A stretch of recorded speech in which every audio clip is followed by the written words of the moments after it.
O céu está brilhante esta noite.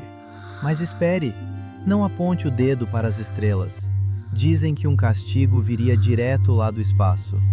Será que as estrelas realmente dão verrugas? Uau, olha só, as estrelas estão brilhando tanto. Elas são mágicas, eu quero tocar uma. O céu é infinito. A verdade era apenas um truque de etiqueta dos antigos para as crianças pararem de apontar. E as verrugas? São causadas por vírus e não por radiação estelar. Vovó, olha! Aquela estrela está brilhando tanto! Sim, querido, é mágica. Pega uma coisa no meu dedo! Calma, é só uma verruga. Mito desmascarado. Pode admirar o céu à vontade. O universo é todo seu. Vovó, olha as estrelas, são tantas e tão brilhantes. Sim, meu querido, cada uma é um desejo. Eu quero ver todas!